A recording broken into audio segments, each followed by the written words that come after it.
Hey folks, it is phenomenal to be here, back on campus. It's 1982 was the last time I was here playing basketball for Princeton women. We did beat you. Look, we've forgotten it. I mean, but for the t-shirts that we printed, we forgot it. We forgot it. It was a great game. I was playing power forward. So it's phenomenal to be back a few years later in this role, talking on a conversation that I would say is an emerging topic, not only across technology companies, but quite frankly, in the spirit of leadership and what leadership's going to look like going forward. So look, my role, I'm 27 months in at Microsoft. And I made the decision to leave the East Coast and come out to Seattle with my husband because of a mission, really a mission statement. You say, who actually makes a decision on a mission statement? Other than the Jerry Maguire movie that you may have seen, which didn't turn out so well for Jerry initially, we really moved on a mission statement. And the mission statement was to empower every person and every organization on the planet to achieve more. So I came out to Microsoft initially to run the worldwide public sector business. That's basically the work that Microsoft does across education, government, and health in 191 countries.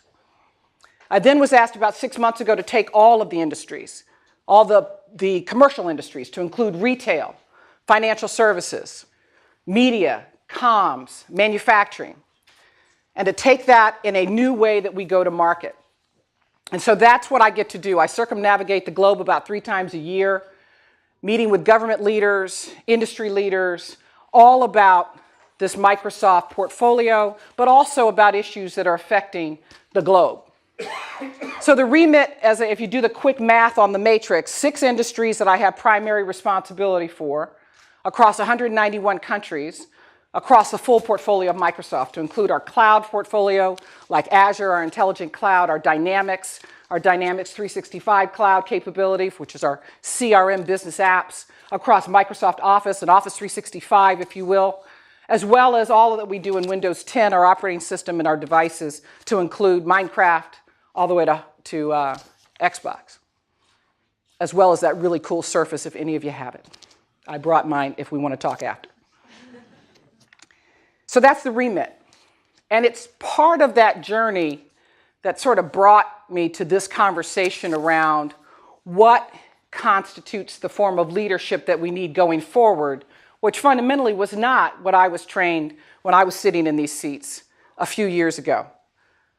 Just a few. I noticed a few of you started to look at me differently. I don't appreciate that. I'm quite young. I'm quite young.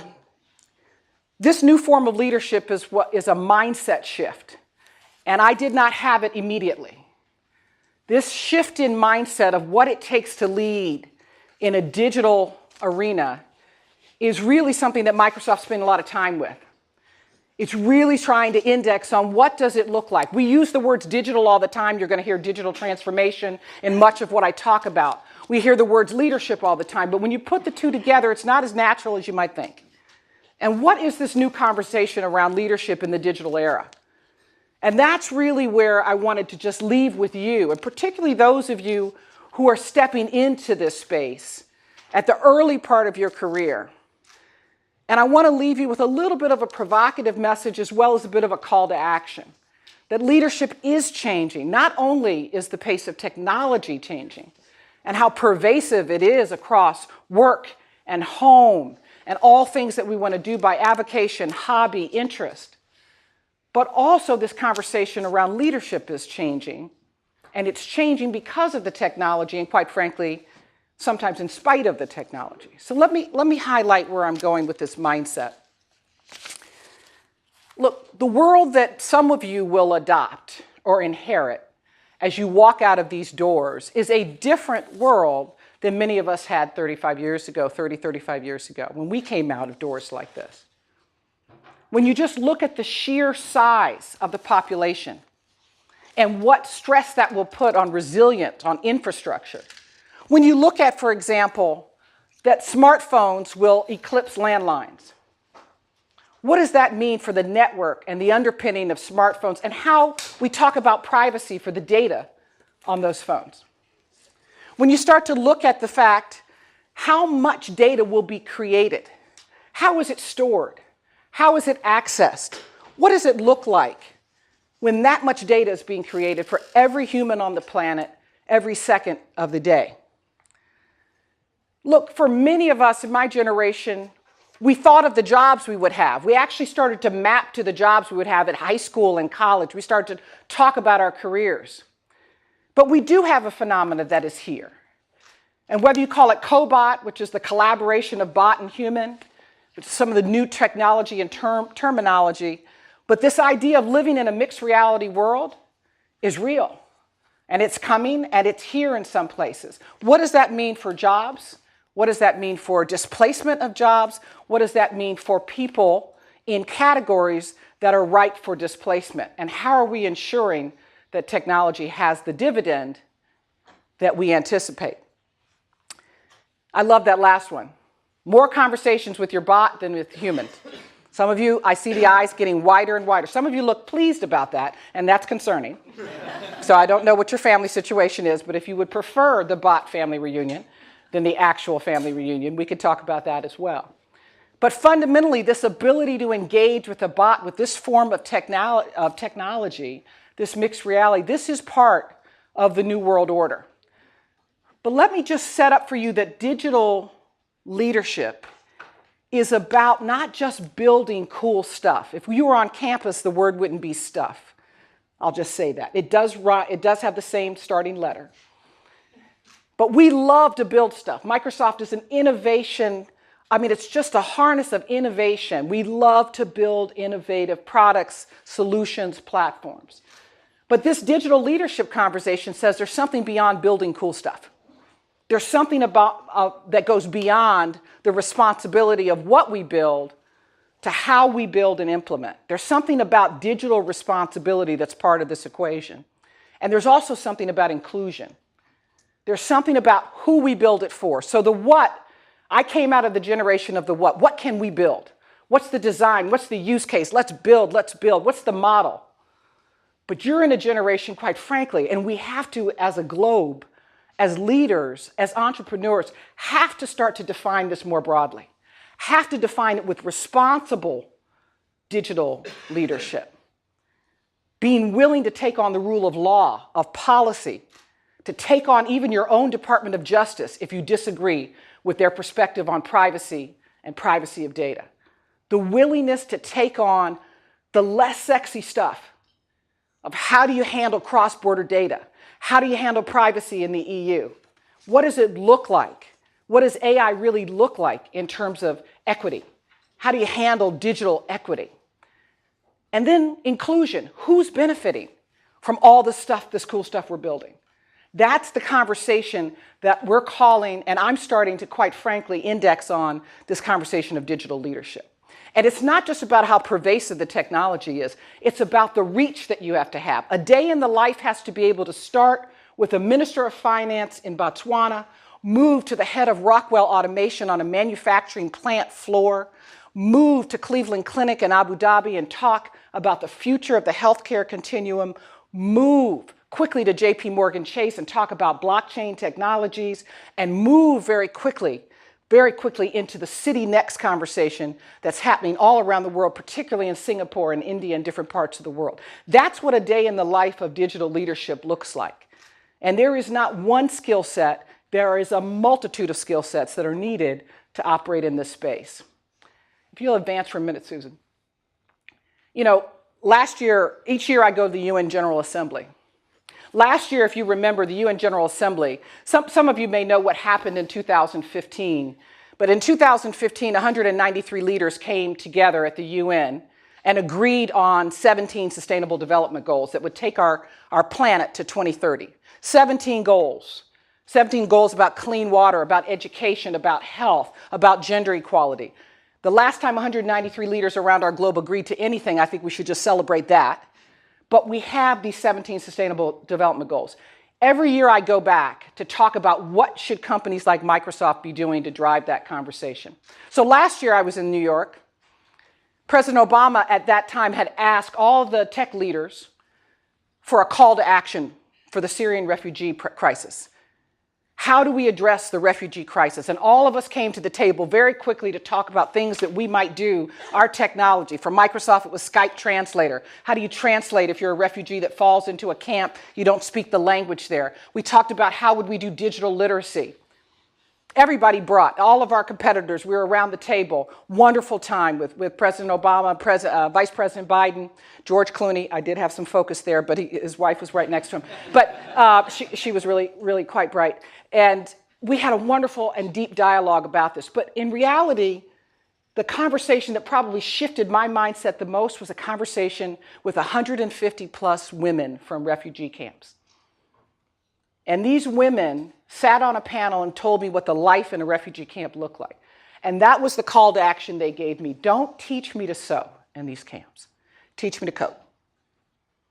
I want to be part of the digital transformation.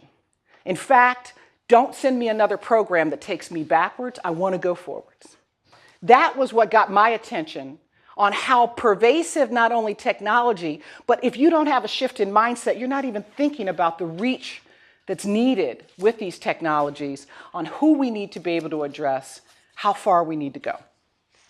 So when you think about pervasive technology, you think about a more connected globe of 7.4 billion people, you think about some of the challenges you're going to face, I put forward to you that the construct that I'd love you to take away, if there's two words to take away from these 40 minutes together, is digital leadership. And what does that mean? Fundamentally, that means we're going to transform. Digital transformation is occurring every industry around the world. I work with large companies down to the CEO of RingMD, a 24-year-old that came up with an idea in Singapore to provide a doctor for every person in a marginalized area. 8 million patients later, this 24-year-old CEO has created something that is moving faster than almost anything I've seen on this part of the world. So small companies, a few folks in a garage, a few folks thinking of an idea, to large companies, some of the largest companies in the world. Everyone's transforming. Almost every company is becoming a software company. Thyssenkrup, an elevator company. An elevator company. Elevator as a service? Really? These guys are all in front of creating something new and bringing their products to market as a service with a utility. You want to go on the fastest ride on the elevator? There's elevator as a service. Thyssenkrup is using IoT, or the Internet of Things, the technology and sensors to find out how to manage elevators in some of the most efficient ways around the world. So everyone's transforming, but it's not just enough to transform. It's also required to have responsibility, to think about how, not just what, but how we transform.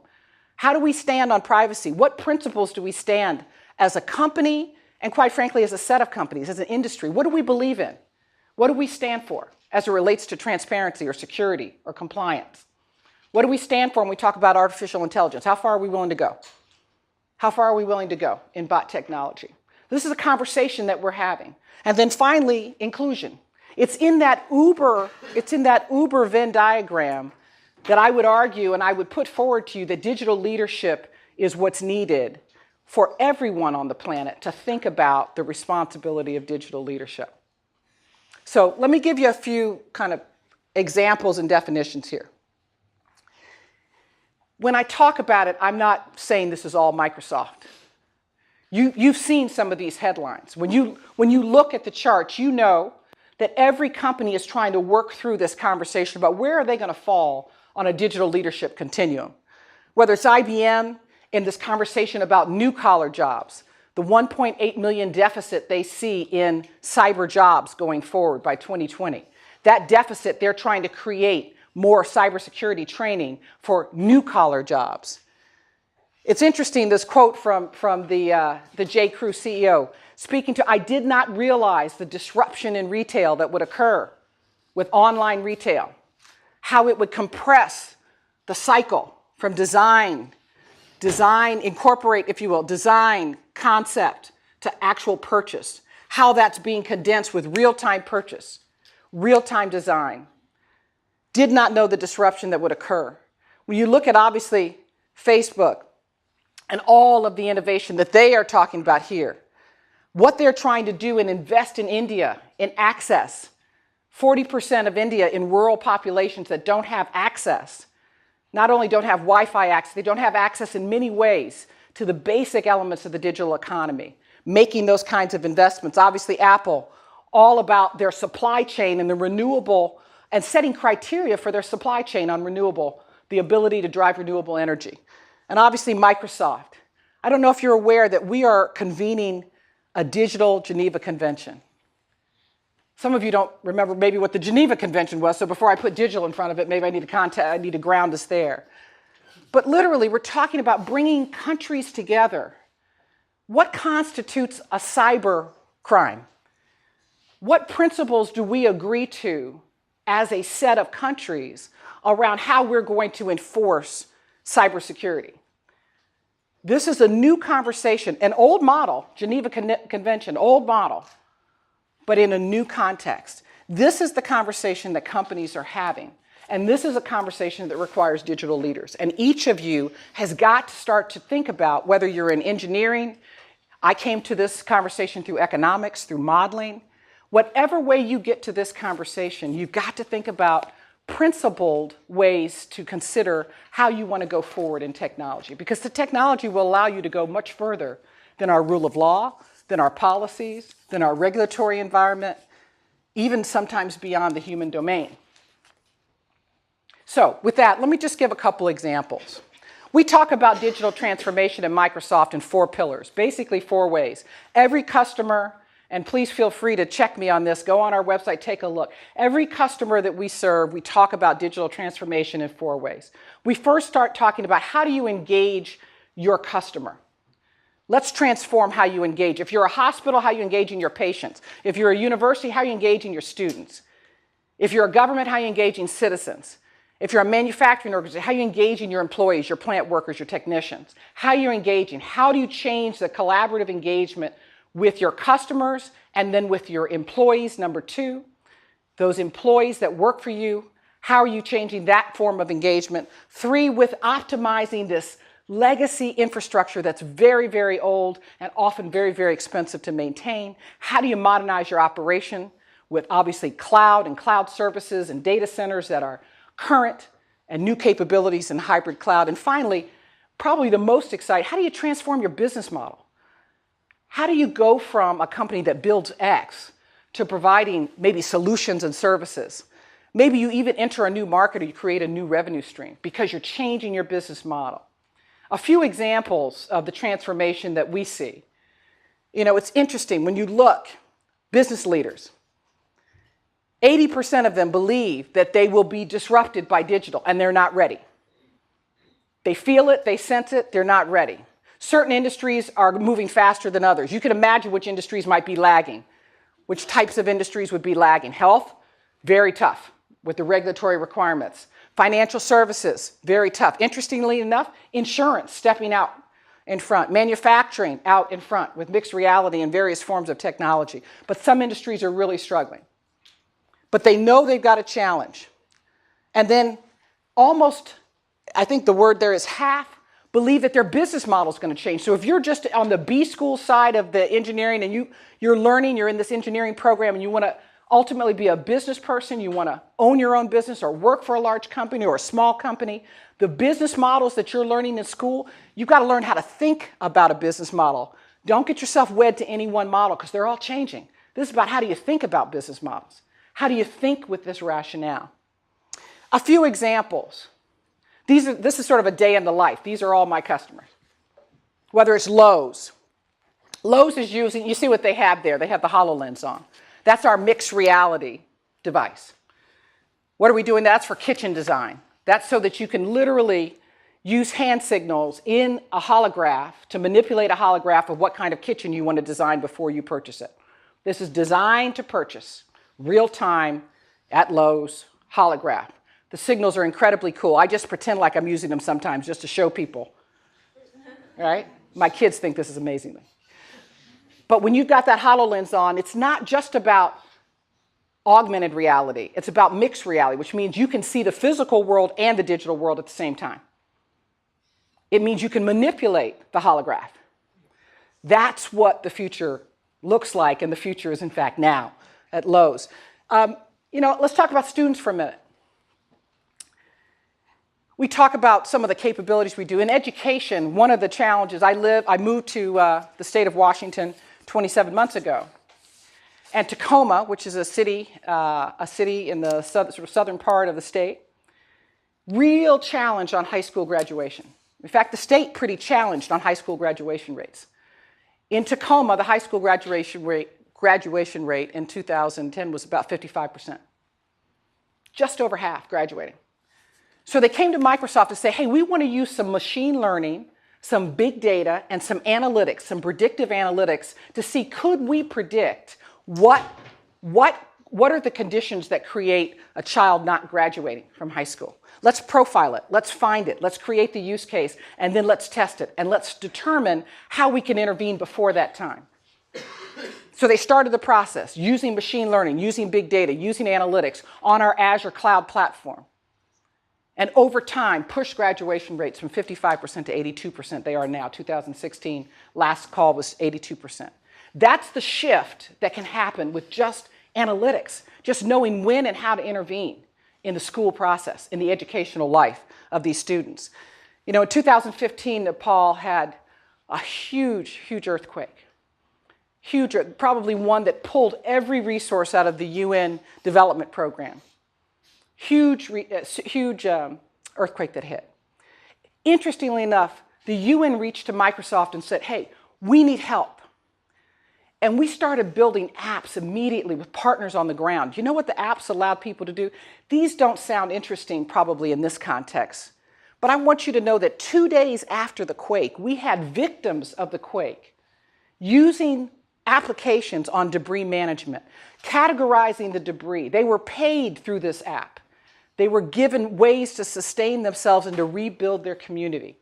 2 days after the quake, we had apps on the ground moving. This is the role of technology in real life. My world has fallen apart. 6,000 people dead. All of the massive, massive loss of life and infrastructure. 48 hours. People went from being victims to working on the solution and the recovery. And then one of my favorites, Ecolab. I don't know if you all have heard of Ecolab. Ecolab is yeah, we got some nods. What a great company. Really, Ecolab's business model was around tools and products that they built to manage water. Really, they're a water management company. But they came to Microsoft and said, hey, we want to be more disruptive in our market. We think that we can disrupt because there's a lot of data that we can collect with sensors in all of the water. And we know there's a water crisis in the world that's growing, not just for drinking water, but water for underpinning manufacturing and other operations. So we talk about the grid, the electric grid, the energy grid. What about the water grid? And so they started coming to us, and they started to use our machine learning algorithms. And they created this risk equation and this risk tool for water. And now they're creating water as a service, helping countries and companies understand their water crisis and starting to intervene earlier on how they're going to manage it, as well as bring down the use of water, which they've been able to do. San Antonio is one of the best examples where they brought down the use of water, potable water, so significantly by using just data, how to intervene, when to intervene.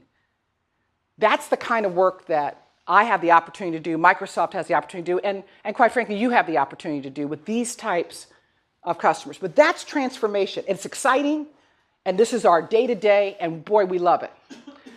But boy, we also spend a lot of time on our principles. This was really important to join a principled company or to be a principled company. You've got to have your principles in place before the disaster hits, by the way. You've got to set principles before the challenge comes. If you're starting to look for principles after a challenge, you're a little bit late. You have to set your principles of what kind of company you want to be, and then you've got to implement them when the challenge comes. So we've got principles around privacy and security and transparency, showing our government customers their data in government transparency centers, cybersecurity centers around the world. I just launched 2 last year in Singapore and in Brasilia. This is about who we stand for and what we stand for. Protecting human rights, ensuring sustainability, and ethics in AI. So what is that? Why is that important? It's important because what may not be in the news all the time is a few companies get the call every time there's a cyber attack. We get the call wherever the attack is, whether it be France, Belgium, the UK, the US, we get the call. And we start pulling the information that we have from a digital crime unit that we run that just tracks botnet activity around the world. We don't do this for a charge. We do this free of charge.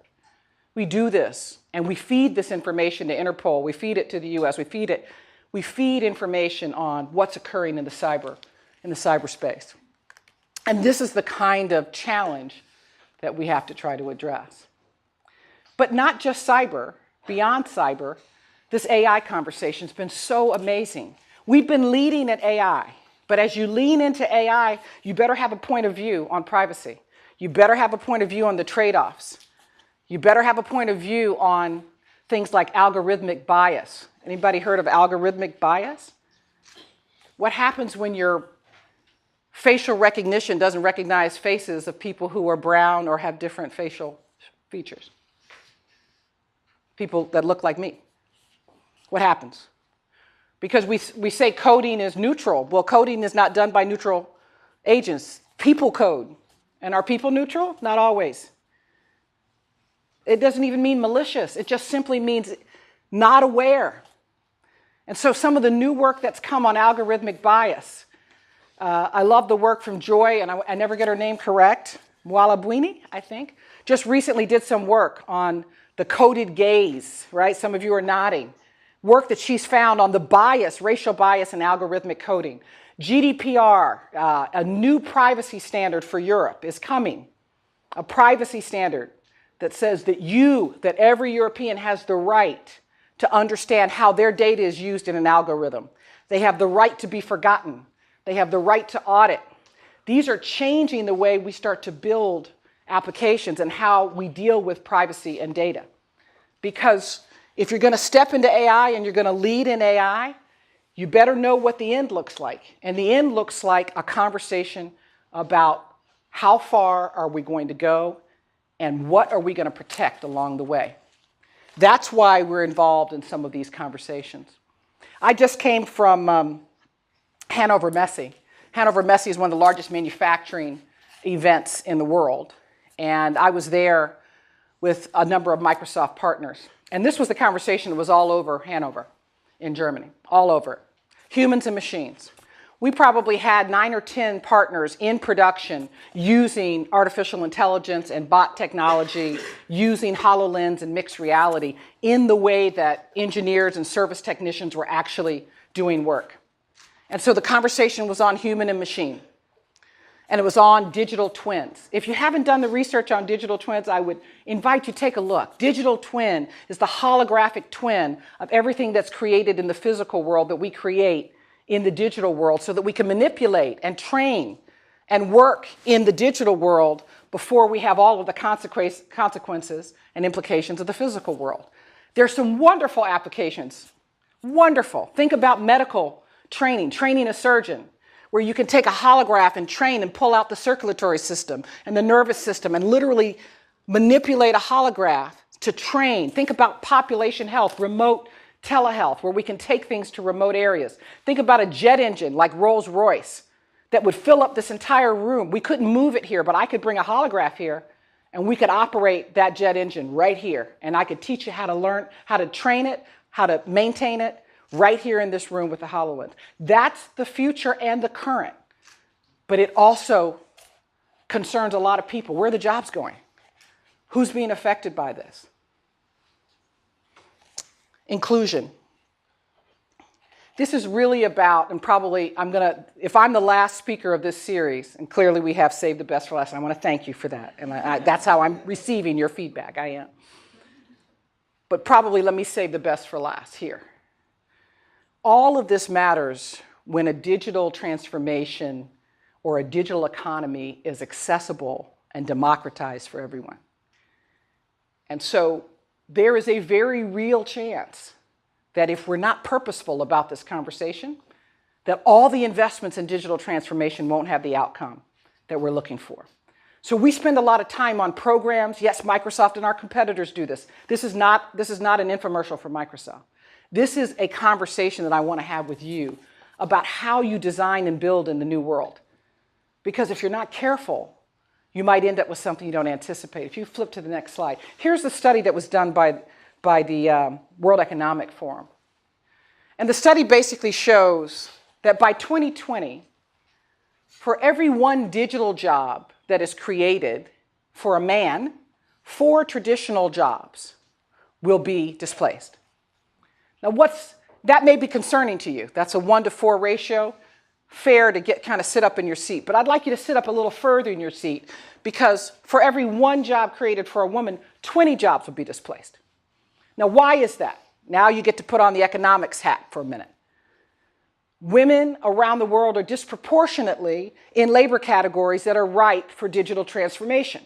So when you're disproportionately in a labor category that will be transformed, the impact of that transformation is going to be more severe. So what does that say to a company like Microsoft? If we're not intentional about programs for entrepreneurial activity, digital literacy, and getting more women through STEM, which, by the way, is going in the wrong direction right now in this country, doing better outside of this country. If we're not intentional about that as a company, we'll have a digitally transformed workforce. We're going to have a few people that are amazingly digitally literate, highly agile, but the gap and the divide is going to be worse than it is today. So this is why companies have to be thoughtful and intentional and purposeful, because the data says if left to our own devices, we'll just keep creating and we'll still build really cool stuff. Stuff is a code word. We'll build cool stuff, but we will divide the world even more than it is today. So this is about a mindset. You all might know that lady, Carol Dweck. I think she's here, or has been here. You know, she's been helping us at Microsoft about our mindset. She's done work on a growth mindset. So we're all learning how to be really excited about learning more versus knowing more. Those are simple words, but they're actually pretty profound at a company like Microsoft. Learning more versus knowing more. It's not what you know, it's how you learn. I came up from a generation that it was what you knew. We differentiated by what we knew. Now it's not about that. What you know, as interesting as it is, it's more about, can you find what you need to know, and do you know your own mindset to know how you learn? So this is mindset. It's not about a few pointers, it's about a fundamental shift in mindset. It's about 3 domains of knowledge: what you know, what you don't know, and I would argue where we all need to be, what you don't know that you don't know. That's where we're living. We're not sure, as we build things, where we're going with some of this. That's why you have to have principles and values up front, and you got to test and test and test your own bias. Test and test. I want to kind of wrap with how I got here, because it sounds pretty heady and professorial to put all this on slides and say, hey, here's where we are, here's where we're going forward. But probably 100 years ago, I was sitting in a chair like you. And when I left Princeton, I decided to go to the Peace Corps. And I decided to go, I thought, because of my foreign language capability, because I spoke French, I thought I'd just choose my country. That's not quite how the Peace Corps works. I thought I'd choose my village. Not quite how the Peace Corps works. So when I got to Gabon in Central Africa, he said, hey, the people with the highest FSI score, or foreign language score, we're going to send you the furthest away, because you'll be fine. So as I said goodbye to all my colleagues and friends, I kept going. And I kept saying, are we there yet? No, not so much. So I flew to Franceville, and then I took a bush taxi up the coast, almost on the plateau of the Congo. And finally I arrived. I arrived at Ngwoni, my village. As an African American, I was wearing African garb so that I could greet. I was thinking I was going to have a real reunion experience. I was ready. My friends, my family, I am home. I am here. I'm so excited. And I heard the children singing, Wotangani. And I thought, oh, they're welcoming back our sister, our black sister has arrived back. It took about an hour for me to realize that Wotangani meant white person. I was confused. I kept showing them that I am here, I am back. Why did it mean white person? Why did they call me Wotangani? Because I came in a Toyota Land Cruiser. And it wasn't about color, it was about socioeconomic capability. If you come in a truck, you're white. If you don't, if you walk in without shoes, you're black. Imagine my first cross-cultural moment, how well I did in this village. But I stayed and I persevered and I taught 6 classes and I played soccer, the first woman to play soccer in that village. And I'm the first person to start a strike. And I did a teacher strike because I found that some of my female students were being assaulted by the gendarmes. So I brought all kinds of things to the village. One of the ideas that I had was we were going to catch rainwater because the rainy season in Gabon is like no other rainy season I've heard. And you know what? Every day we walked to water, and I had so many villages that I would visit, and we always walked about 3 kilometers to get water, and women carried heavy, heavy, heavy potable water. And I thought, I can fix this. I can fix this. Take the rainwater. I'll go get some money from the US Embassy, which they gave me. Another mistake. They gave me money and they said, hey, if you do a women in development project, you're ready to go. I started a women in development project, got all the women together in the village. Did I mention that Gabon is a polygamous country, up to 4 wives legally? So I took all the middle wives that seemed a little bit irritated. They just seemed pissed most of the time, the second and third wife. So I said, let me get all the second and third wives. The first wives looked pretty happy. The fourth wives didn't seem to care. They're pretty young and cute. But the second and third wives I needed to work with. So I got all the wives together. And I started this water project. We're going to capture rainwater. We're going to capture it in a French bidon, and I'm going to put a filter on it. And we're going to save the kids that died in my village from dysentery and all forms of diarrhea. We're going to do this. And I started this project. And I knew I was 23 years old. I had a Princeton education. I know it's not quite Stanford, but I was there. I was there. I'm making a difference. I'm writing notes home. I'm like, this is it.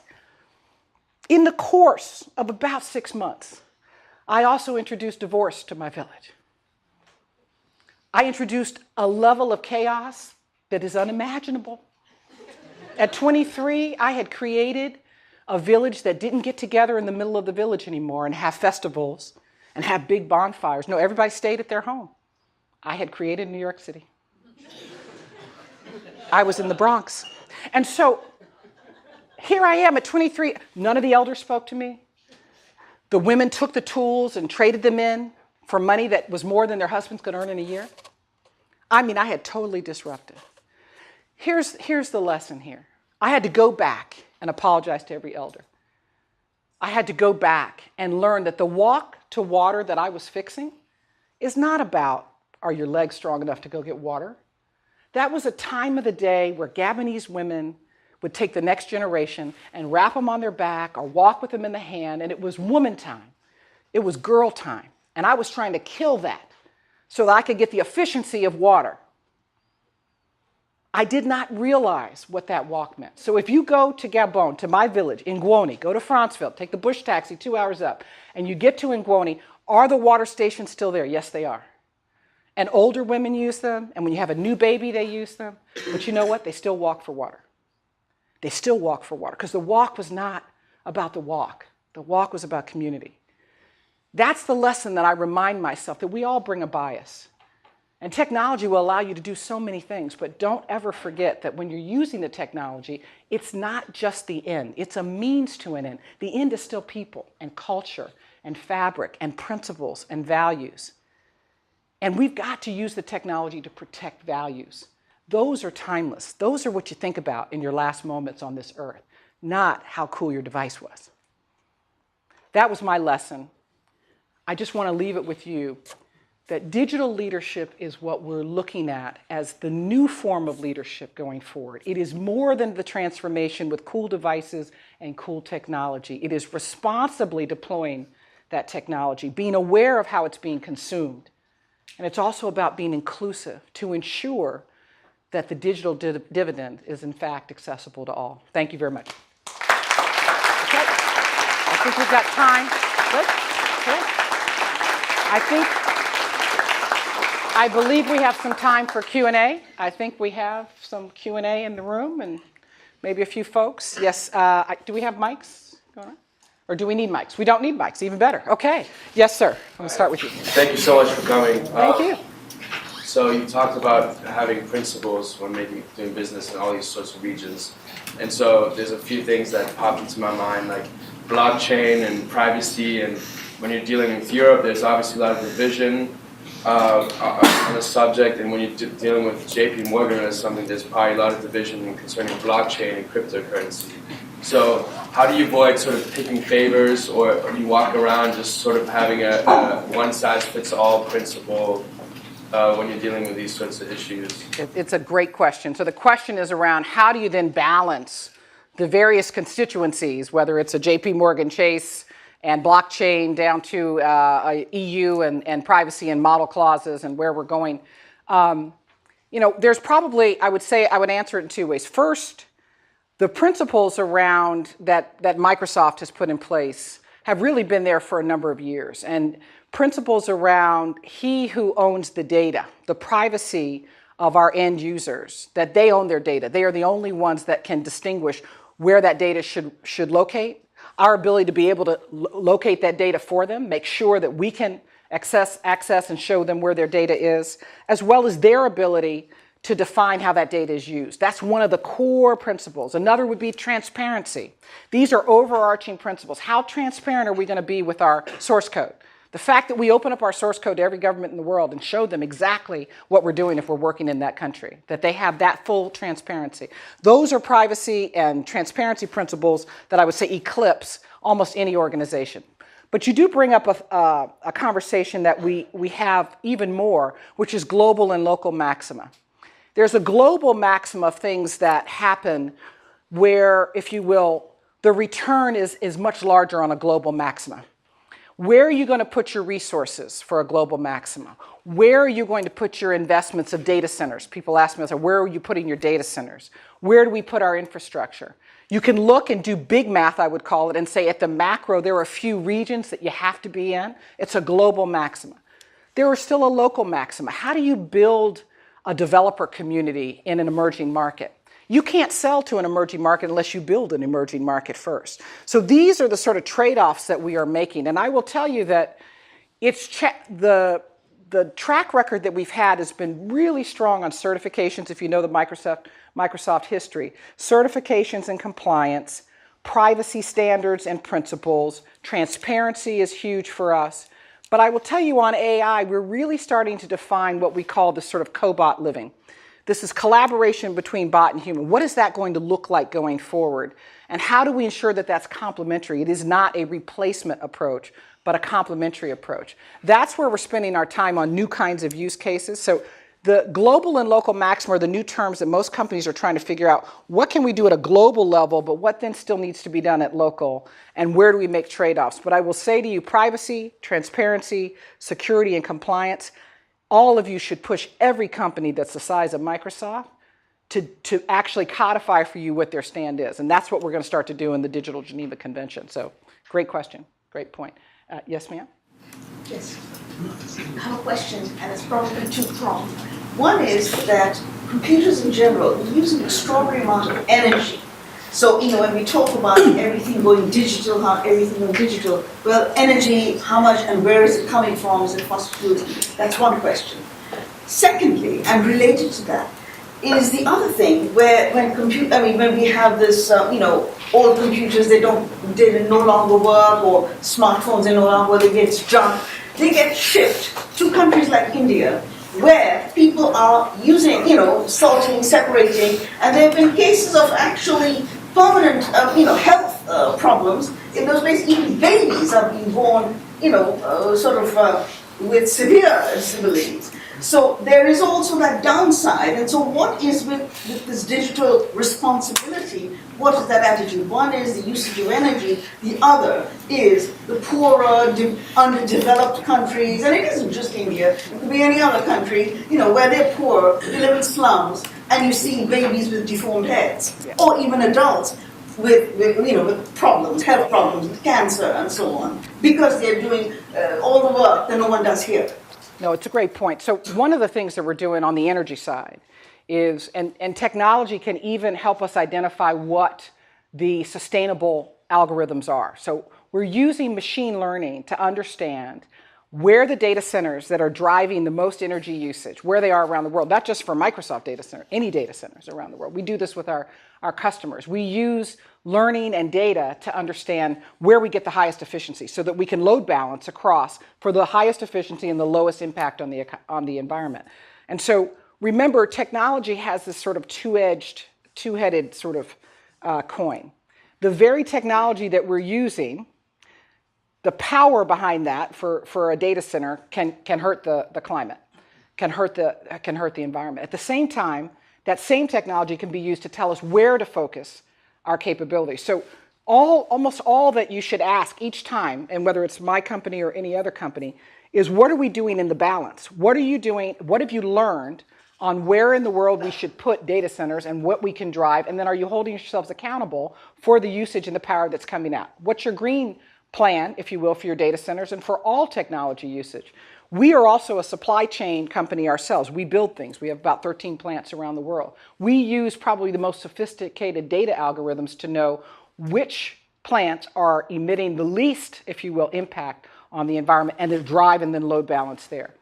Now, to your point about emerging markets, one of the challenges, and it's great that you brought that up, because one of the pieces of the Digital Geneva Convention that we're bringing to the table is this conversation about emerging markets. And if you will, almost this supply chain that has landed in emerging markets of old technology, whether it be old hardware, old infrastructure, and it's all coming to emerging markets. What's the implication on health, on population health, and mostly in rural India, quite frankly, where it's moving even further out from the cities into the rural areas.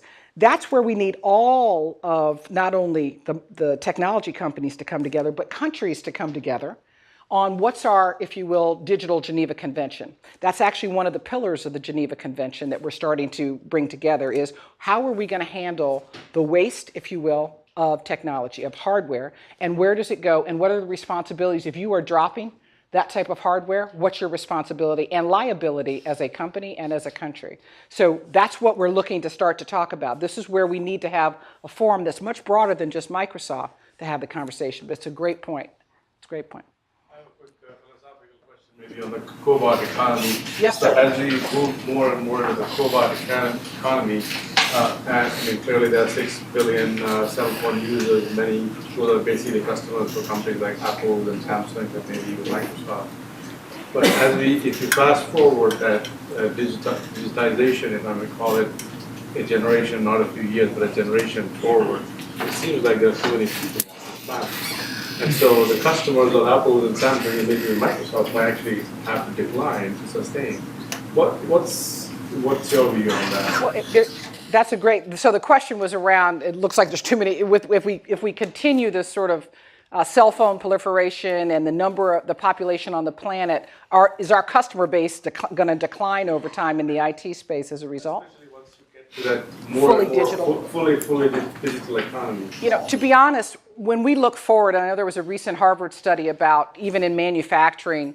As we've been talking about, are the plant jobs going away? Where will technicians go with robot and cobot capability? And it talked about 2 million new types of jobs by 2020. So what we find is that the type of job is changing. Not that there won't be a job, but that the type of job and the interaction with the technology is a skill set that we're going to need. So we're not as concerned in the IT sphere about not having opportunity looking forward. We do think that the engagement and the orchestration is going to change, how people engage with technology. In fact, if you look at Microsoft all up, when we started about 42 years ago, and we were in the sort of the PC market, we sort of defined our market fairly narrowly. We then went to the data center market. We defined it fairly narrowly. Now when we look at the market, we look at the total addressable market. And it's not just the IT spend, it's the entire company or organization spend, because technology has pervaded everything. So from a business perspective, our total addressable market is actually going up. It's going up because we've defined it over the last few years only in IT departments and data centers. That's not, when I talked about the Thyssenkrup example, that's not the IT department. That's the fundamental COGS, or the cost of goods sold for the business, is changing. They're now in a completely different business model. That's the opportunity for not just Microsoft, but companies like Microsoft. We actually see that opportunity going up. So when you think of digital transformation sort of at its next peak, if you will, a few things we think will happen. We're all watching the cities, right? Number one issue by 2050, 70% of the population being in urban areas. That migration is one we are all over right now in terms of what's the new city? What's the digital city? What's that going to look like? What opportunities are there? So there's a big focus on urban. We're also doing a lot more in the US now on rural areas. How do we transform old competencies to new? In Pennsylvania, we're working with coal miners, teaching them to code, as an example. How do you teach coding to a different skill set, a different role, transforming into the new? So there's a literacy piece on digital, there's a transformation of the industries itself, and then there's this larger market that we're looking at as companies are starting to become all sort of software companies in their own right. So we're not actually that concerned about the future, or even quite frankly, things going, our customer base going down. We just have a different set of customers. And our customers now, who I'm talking to chief marketing officers, I'm talking to business decision makers. I'm no longer talking to the CIO. I mean, I have those conversations, but those aren't the conversations that Microsoft is engaging in as much as we used to. We're really now going to the core mission critical parts of companies and organizations. And I think we see a larger market, not a smaller market, as a result. Yes, all the way in the back there, and then I'll come over. I'm sorry, you've had your hand up. Right here and then here. I got a question kind of related to that. What I find is that there is a little bit of a difference between, say, literacy and education. You could learn how to speak, but it's a different thing to learn to know what you vote for, or to learn how to understand philosophy or something like that. And it's the same way in the digital world, where you could have digitally literate people, but not necessarily digitally educated people. So you could learn how to use a smartphone, but not necessarily learn how to code it, or learn how to use social media, but not necessarily learn how to use social media marketing. Two very different things. So kind of my question was, in my experience, like I grew up in the Philippines as a child, and what I've experienced there was that there's a really high level of digital literacy among the Filipino population, but a very, very low digital education, or even interest for digital education. So like there's no push for people to code, there's no major push, for people to learn how to code or learn how to be educated in the digital side. So what are ways that you could foster that need for digital education in a market that's either uninterested or even unaware of the importance of digital education? It's a great question about the difference between digital literacy, digital education, how immersive digital education needs to be versus just the knowledge of devices and various pieces, and what's Microsoft or other companies doing in that space. First, I mentioned digital literacy as one aspect of what Microsoft and other companies are focused on, but let me come back and go back to my core. Of the 6 industries I mentioned, one of them is education. If you look at the 2 largest acquisitions that Microsoft has done, Minecraft, LinkedIn, you might start to connect those in your head at some point, that we are all in on education. So it's not just digital education. This is about changing the pedagogy, the way education occurs, what we call success. So we actually, when we go to digital responsibility, one of the things we spend time on are the PISA standards for education, leaning in on what are the new definitions of what competency needs to be around the world, moving from language arts and math to computational learning, critical thinking, analytical design, driving a new way of teaching around the world. We've created a new data science curriculum, one of the first of its kind, because higher ed, what is the #1 job skill that I'm looking for to hire when I come to schools like that? I need some more data scientists. How do I create more data scientists? Does it come out of a comp sci program? Does it come out of an engineering program? Could it come out of an economics program, a stats program? I need more data scientists. So if you think about it, K-12, the investments that we're making are all around the teacher first, the student.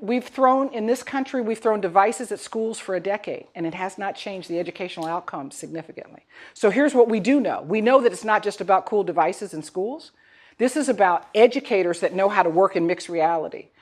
I say this as a former teacher. What we can do now is use real-time data in a classroom to engage with students around the world, and including the Philippines, because we have a team there, around the world on how to train educators to educate with real-time data, teaching code. We've got 1st, 2nd, 3rd graders. coding at very, very young ages because the educator is comfortable. The educator understands. We also have a school leader program.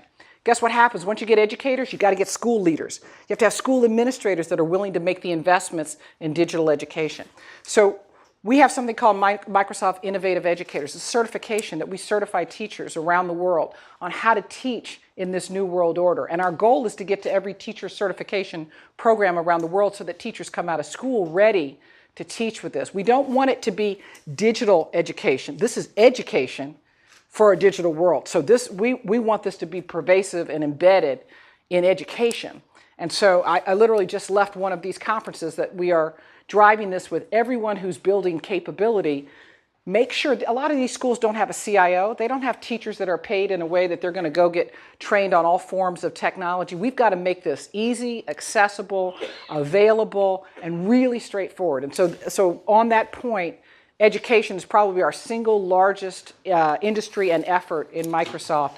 Digital literacy is one element, but let's not forget the foundational piece, which is we got to change the way education occurs in this country and around the world.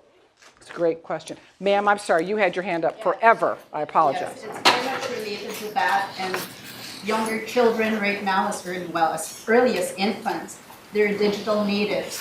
So this Microsoft or digital leaders, right, you also go as early as that's fundamental, because kids right now, that's basically that's their infant nanny. Yes. So that going around. So the question is how far, even early ed and even pre-K, I would argue, the socialization, how children feel that they're digital natives, that they come, if I look at my granddaughters try to move the refrigerator door because they think it's supposed to move, like they're doing this. I'm like, are you cleaning? What are you doing? They're waiting for things to move. The hard book is supposed to move and do something and talk to them. So what we've done, if you look at Minecraft, just Minecraft, how pervasive Minecraft is for that audience, all the way pre-K through third grade, all over Minecraft. It is one, and it's not just the Minecraft games, it's a way of thinking. It's the way that they structure their thoughts even as an early pre-K. And so we see that. We see the ability to code with kids, even storytelling, the gift of storytelling. There's a sequence in storytelling that leads so beautifully into the ability to program. And we start very early with storytelling in component size, if you will, messages within your story.